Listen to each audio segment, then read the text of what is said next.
안녕하세요. 고등관의 김종입니다.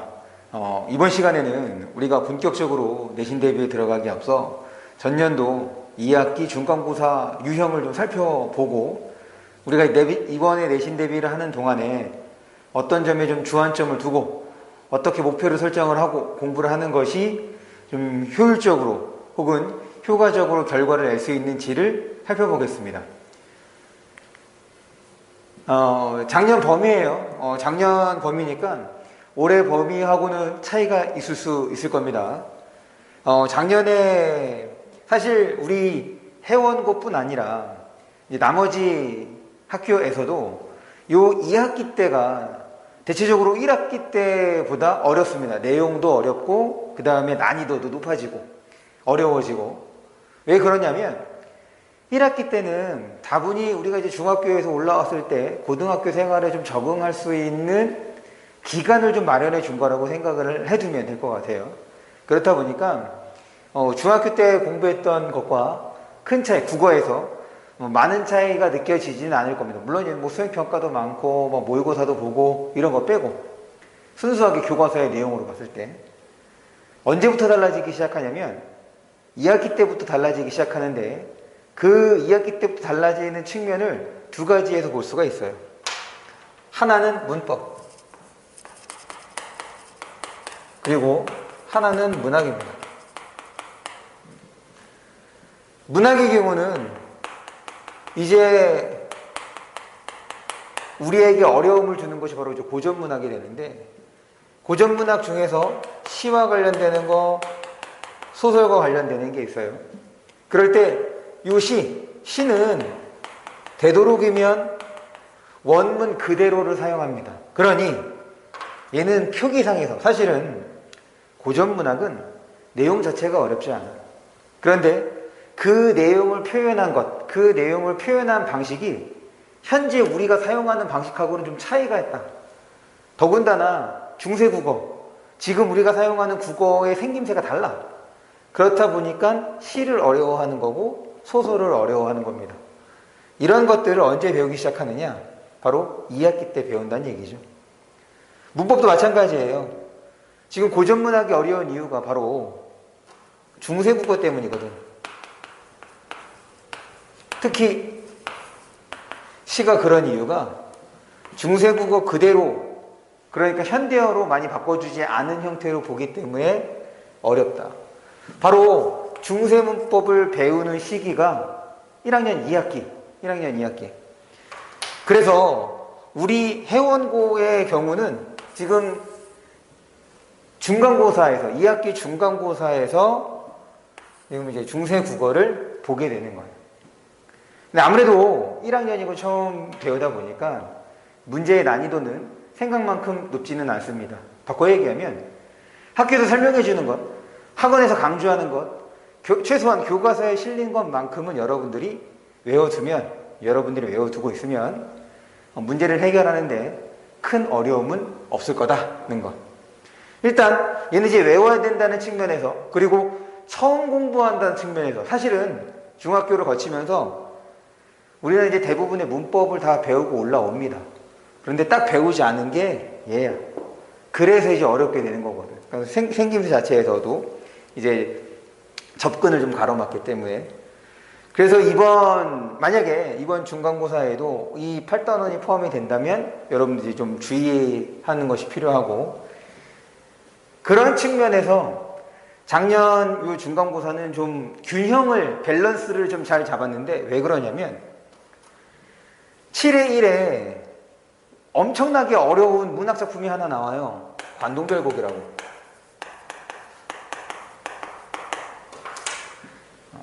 여러분들이 관동별곡을 잘 소화하잖아. 그러면 그 이후의 문학들이, 그 이후에 고전시가가 어렵지 않습니다. 얘만 잘 처리하면 돼. 그런데 얘 외워야 된다고 얘기했죠. 그렇다 보니까 작년 중간고사에서는 관동별곡을 뺐어. 기말고사에서 다루겠다는 얘기인 거지. 대신에 중간고사에 이제 중세국어를 넣어놓은 거다. 다시, 만약에 이번 중간고사에 관동별곡이 들어간다고 한다면, 이번 중간고사에 관동별곡이 들어가면 8단원은 들어가지 않을 가능성이 높아요. 그렇게 생각을 해주시면 될 것 같아요. 요 두 개를 동시에 다루면 엄청나게 어려운 이제 범위 혹은 내용, 시험 이렇게 생각을 해 주시면 됩니다. 전반적으로 작년에는 문학 중심으로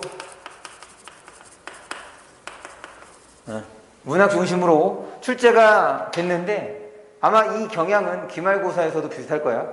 왜냐하면 우리가 1학기 때 지금 의문의 변동이랑 문법 요소를 다 배웠기 때문에 2학기 때 배울 만한 문법은 요거 중세국어 하나밖에 없습니다. 그러면 이제 표를 통해서 조금 더 구체적으로 우리가 문제 하나하나 다 볼 건 아니고 작년 기출문제는 직전보강 때 우리가 같이 풀어볼 거예요. 그래서 작년에 이런 바탕, 이런 내용으로 이렇게 유형이 나왔기 때문에 이런 쪽으로 우리가 중간고사를 좀 준비를 해두면 좀 더 효과적으로 준비가 가능할 거다. 이런 측면에서 봐주기 바랍니다. 전체 문항은 24개고 서술형이 3개가 있다. 서술형 3개가 모두 5점으로 배점이 되어 있는데 다 부분 점수를 포함하고 있습니다. 서술형은 일단 이제 여러분들이 경험한 것처럼 문장력이에요, 문장력. 얼만큼 문장을 잘 쓸 수 있는지를 더불어. 그러니까 단순하게 우리가 수업 시간에 배웠던 내용들만 확인하는 것이 아니라 그런 내용들을 문장 형식, 문법에 맞게 잘 표현할 수 있는가도 포함이 되는 거라고 생각해 주시면 돼요. 그래서 부분 점수가 다 있고. 최고 배점이 이제 4.4점이라는 거. 그럴 때 제가 좀 여러분들에게 설명하고 싶은 것들에 대해서는 이렇게 좀 다른 색깔로 좀 표시를 했는데 지금 외부 작품, 당연히 배우지 않은 작품입니다. 배우지 않은 외부 작품하고 교과서에 있는 작품하고 비교대조, 공통점과 차이점을 잡는 문제. 사실 이제 이런 유형들은 우리가 그동안 모의고사, 한 학기를 겪으면서 모의고사를 아마 이제 다음 주에도 모의고사를 보게 될 텐데 이 모의고사와 밀접한 관련이 있다고 생각을 해주면 될 것 같아요. 왜냐면 외부 작품이기 때문에 당연히 수업 시간에는 여러분들이 공부한 적이 없는 거죠. 그럼 수업 시간에 공부하지 않으면 언제 보겠어? 모의고사라든지 평소 국어 공부를 해오면서 봤을 혹은 앞으로 보게 될 작품이라고 생각을 해두면 좋을 것 같습니다. 중요한 건 공부한 적이 없다는 사실이야. 그렇기 때문에 뭐가 필요한 거냐면 시가 됐든 소설이 됐든 여러분들 스스로 작품을 감상할 수 있는 능력을 키우는 것이 필요합니다. 좀 오해하는 것이 있는데 이게 문제를 풀기 위해서 우리가 텍스트를 접근을 하면 결국에 어려운 문제들에서는 그 미천이 드러나기 마련입니다.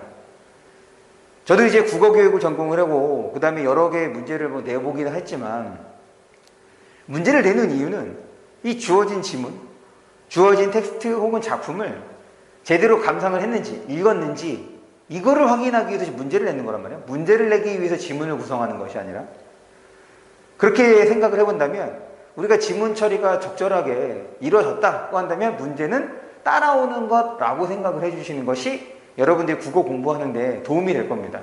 그런 생각으로 여러분들이 공부를 하셔야지. 지금 1학년이잖아. 당연히 이제 내신에서는 내신 준비할 때는 내신 범위에 맞춰서 우리가 준비를 하면 되는데 결국에는 3학년 때 모의고사 성적을 어떻게 하면 잘 낼 수 있는가 이것이 중요한 거죠. 그러기 위해서 1학년 때부터 공부를 시작하는 거니까. 바꿔 얘기하면 1, 2학년 때는 결국에 3학년 때 좋은 성적을 내기 위해서 뭘 하는 거야? 하나씩 자신의 기초 실력을 닦아나가는 시기라고 생각을 해야 돼요. 그러니까 1, 2학년 때 모의고사에서 1일, 1희, 1비 할 필요가 없습니다. 시간 안에 문제 못 풀어도 좋아. 중요한 건 자신이 문제를 푼 거에 대해서만큼은 정답률을 90% 이상 끌어올릴 수 있도록 평상시에 연습을, 노력을 하는 것이 필요하다는 거. 그런 측면에서 작년에는 이제 외부 작품이 많이 나오지 않았어. 아까 얘기했던 것처럼 중세국어 문제가 들어있기 때문에. 그렇지만 이런 작품을 마치고 들어갈 수 있는 것, 이런 작품을 마칠 수 있는 것이 궁극적으로는 좀 안정적인 1등급을 이제 유지할 수 있는 하나의 관문이라고 생각을 해주셔야 돼요.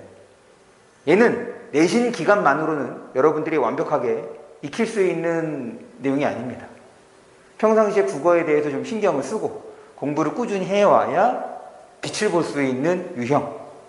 나머지는 그냥 우리가 교과서에서 배운 것, 문제집 많이 풀면, 많은 문제들을 풀면 자연스럽게 따라오는 것들이에요. 근데 얘는 아니라고. 왜? 외부 작품 때문에. 그런 측면에서 평소 좀 국어에 대해서 관심을 가져달라, 이렇게 말씀을 드리고 싶습니다. 넘어갈게요. 그 다음, 요 7단원과 관련해서는 문제가 많이 나올 수밖에 없어. 왜 그러냐면 이 7단원 자체가 이제 일종의 문학사입니다. 문학의 역사예요. 과거에 나타났던 갈래가 지금에 이르기까지, 현재에 이르기까지 어떻게 전개되어 왔느냐 혹은 계승되어 왔느냐를 보여주는 단원이 바로 7단원이에요. 그것이 시가 됐든 아니면 소설이 됐든. 그래서 다른 단원의 그러니까 문학이 들어있는 다른 단원에 비해서 여러분들이 알고 있어야 할 배경 지식이 많아. 그리고 지금 이렇게 공부하는 배경 지식들은 여러분들이 2학년, 3학년 때도 똑같이 써먹을 거야. 다시, 국어는 사실 학년이 올라갈수록 텍스트, 우리가 이제 읽어야 하는 지문이나 작품이 내용적으로 어려워지는 거지, 접근하는 방식이나 문제를 풀어내는 방식은 똑같습니다. 그렇기 때문에 한번 개념을 익혀두면 그것이 문학이 됐든 문법이 됐든 3학년 때까지 써먹을 수 있다는 점. 그럴 때 지금 여기 문학사와 관련되는 배경 지식을 공부하게 될 텐데, 이때의 그 공부하는 배경 지식은 빠르게는 내년 2학년 때 혹은 2학기 아니죠, 그 기말고사 때도 바로 써먹을 수 있는 내용, 아주 중요한 그리고 좋은 내용이기 때문에 꼭 기억해 두시고, 그런 측면에서 이제 봐봐, 작품에 대한 배경 지식. 이거 왜 작품에 대한 배경 지식이 나오냐면 갈래 때문에 그렇거든. 그 다음에 다른 작품과의 비교되죠. 그런데 이제 얘는 교과서에 실린 작품이라 제가 따로 표시하지는 않았어요. 그 다음에 주의할 거, 한자성어야. 사실 이제 최근에 문제, 그 모의고사 문제를 보면 한자성어나 속담을 직접적으로 묻는 문제는 최근에 모의고사에서 나오지 않고 있습니다. 오히려 우리가 일상적으로 사용할 수 있는 한자어를 중심으로 어휘 문제를 내고 있는 상황이죠. 그렇다 보니까 예년과 다르게 한자 성어에 대한 관심이 많이 떨어져 있기도 하거든. 그래서 한자 성어 문제가 나오면 일종의 복불복이야. 운이 좋으면 맞히는 거고, 내가 아는 거 나오면 맞히는 거고, 모르는 거 나오면 이제 찍는 거죠. 그렇다고 학교에서 선생님이 설명해 준 한자 성어에서만 나오는 것이 아니기 때문에. 그런데 이번 시험에서는 여기에서 다루는 한자 성어들은 죄다 우리가 문학에서 반드시 알고 있어야 하는 일종의 개념과도 같은 한자 성어야. 그러니까 우리가 직전보강 때 작년 기출문제를 풀어본다고 얘기를 했죠. 그때 여러분들이 여기에 이 문제를 얼마만큼 해결할 수 있느냐, 소화할 수 있느냐, 이것이 문학과 관련된 배경 지식이 어느 정도 쌓여 있는지를 확인해 볼 수 있을 거예요. 그 다음, 우리 최고 배점이 몇 점이라고 얘기했죠? 4.4점이라고 얘기를 했죠. 지금 이런 문제. 이거 사실 이거 표현 및 발상이라고 해서 선택지에 뭘 집어넣은 거냐면 시조를 넣은 거야. 시조가 몇 줄짜리야? 3줄짜리죠. 짧아. 그렇기 때문에 작품 전체를 선택지에서 다룰 수 있다. 지금 이거는 우리가 앞에서 봤던 얘랑 똑같은 거야. 봐봐. 표현 및 발상은 이미 우리가 배운 거죠.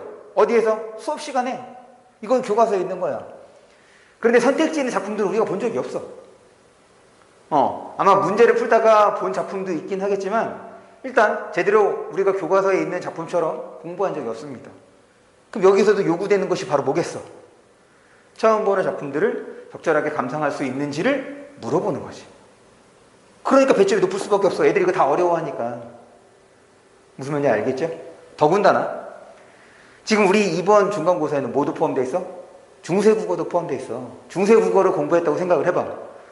중세국어는 중세시대의, 그러니까 조선시대의 원문을, 그 당시에 나왔던 한글을 그대로 공부하는 거란 말이야. 당연히 고전시가 시조도 뭐로 실어질 가능성이 높겠어?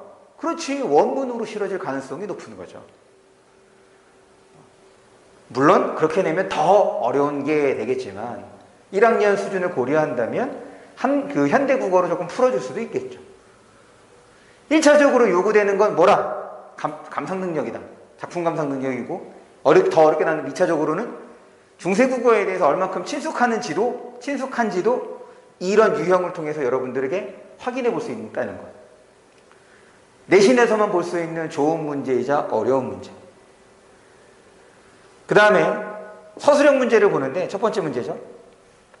아까 얘기했던 것처럼 이게 문학사에 해당하는 거야. 지금 그 내용을 여러분들이 잘 알고 있는지를 묻는 거예요. 어떻게 보면 쉬워. 그런데 어떻게 보면 어렵다. 무슨 말이냐면 지금 향가에 대한 배경 지식을 묻는 건데 여기에 이 문제와 관련된 지문이 뭐냐면 여러분들이 공부한 적이 없는 향가를 넣어주고 여러분들이 공부한 적이 없는 작품을 넣어주고 그 작품을 통해서 우리가 이제 이 갈래의 특성을 추출하라는 얘기인데 뭘 추출해? 이미 우리가 배웠지. 우리가 배운 내용을 지금 이 처음 보는 향가라는 갈래에다가도 여러분들이 적용할 수 있는지를 확인해 보는 문제예요. 좋은 문제죠. 쉬우면서도 어려운 문제. 사실 정확하게 얘기하면 쉬운 문제죠.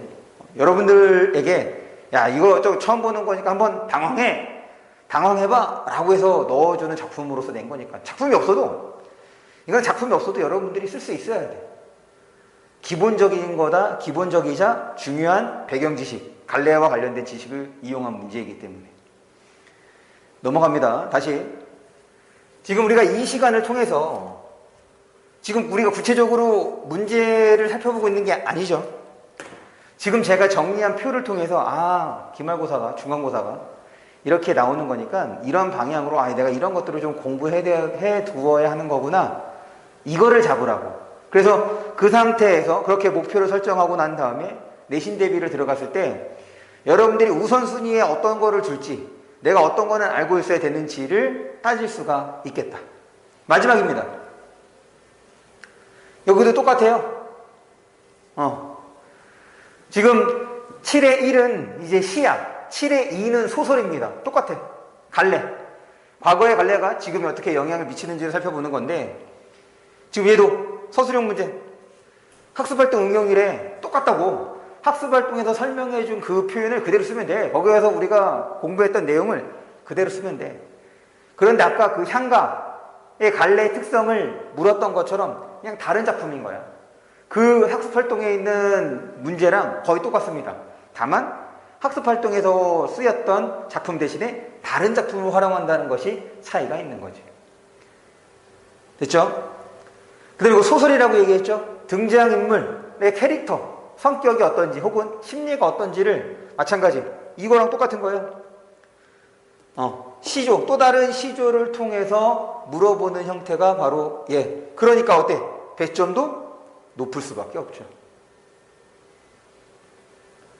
다시 그러니까 지금 100점이 높은 문제일수록 여러분들에게 요구하는 것이 뭐였어? 정확하게 배경 지식을 알고 있는 것과 그 다음에 처음 보는 작품들도 여러분들이 적절하게 감상할 수 있는 것. 뭘 바탕으로? 우리가 공부했던 작품들을 바탕으로. 마지막 중세국어. 사실은 좀 쉽게 낸 거예요. 왜 그러냐면 중세국어를 4문제밖에 안 냈잖아. 4문제밖에 안 내지 않습니다. 보통은 최소 6, 7개를 내죠. 왜냐면 배우는 것들이 엄청나게 많거든. 그 중에 4개? 이거 쉽게 낸 거야. 필요한 것만 묻겠다 이런 얘기인 거죠. 사실 이 중세국어 단원도 이제 교육과정을 보면 막 우리가 이제 공부하는 것처럼 그렇게 공부할 필요가 없거든. 그냥 단순하게 이런 거야. 지금 우리가 잘 쓰고 있는 국어가 예전에는 어떤 모습이었을까, 어떤 문법이 있었을까 라는 거야. 현대국어를 기준으로 중세국어가 어떤 특성이 있는지를 보는 거라고. 바꿔 얘기하면 현대문법에 대한 지식이 갖춰져 있으면 중세문법은 따라오는 거라고 생각해 주시면 됩니다. 너무 어렵게 생각할 필요가 없지. 이제 그런 것들을 고려하거나 혹은 반영한 게 작년 중간고사가 아닌가 이런 생각이 들어요. 왜냐하면 아까 얘기했던 것처럼 보통의 이 중세국어가 시험 범위에 포함이 된다면 훨씬 더 많은 문항을 다루기 때문에. 그 다음에 여기 이제 4.4점 이미 됐던 이유는 우리가 이 시간에 배웠던, 그러니까 중세국어 시간에 배웠던 딱 그 용어들만 관련해서 문제를 낸 것이 아니라 문법 전반에 대한 배경 지식, 기본적인 개념을 갖추고 있는지도 이 문제를 통해서 확인해 볼 수 있거든. 예를 들면 뭐 어말어미, 선어말어미, 어간 이런 말들이 튀어나와. 이런 말들에 대해서 여러분들이 잘 알고 있는지, 그러니까 잘 알고 있는, 그 직접적으로 묻는 게 아니죠. 그걸 알아야지만 정확하게 답을 낼 수 있었던 거니까. 마치 뭐와 같은 거냐면 우리가 1학기 때 의문의 변동할 때 거기에서도 뭐 어간, 어미 이런 말들 나왔었잖아. 뭐 한글 맞춤법하고 관련지어서도 나오고 그런 형태라고 생각을 해주시면 됩니다. 근데 앞으로 문법 문제는 자꾸 그럴 거예요. 바꿔 얘기하면 딱 그 범위 안에서만 나왔던 용어로 문제를 내면 그 문법 문제는 쉬운 거예요. 그런데 그 범위 외에 다른 문법 개념이 필요한 거라면 그 문제는 어려운 겁니다. 단순하죠? 그러니까 다시 한번 얘기하지만 우리가 1학년 때 공부했던 그런 내용들은 여러분들 앞으로 두고두고 써먹을 거야. 그러니 한 번 해둘 때 제대로 해두자라는 거 한 번 더 강조할게요. 여기까지 해서 우리가 작년 중간고사가 어떻게 나오는지를 살펴봤는데 뻔합니다. 아마 지금 제가 이 시간을 통해서 여러분들에게 설명했던 내용은 기말고사에서도 또 똑같은 표를 보면 비슷한 표를 보면서 똑같이 설명을 할 거예요. 무슨 말인지 알겠죠? 국어는 비슷한 것들을 자꾸자꾸 요구하고 있다. 그러니 한 번만 제대로 해두면 여러분들에게 국어는 아주 천군만마, 아주 그 뒤를 잘 받쳐주는 힘있는 우군, 내 편 이렇게 될 겁니다. 그러면 우리는 본 수업에서 볼게요. 그럼 그때까지 안녕.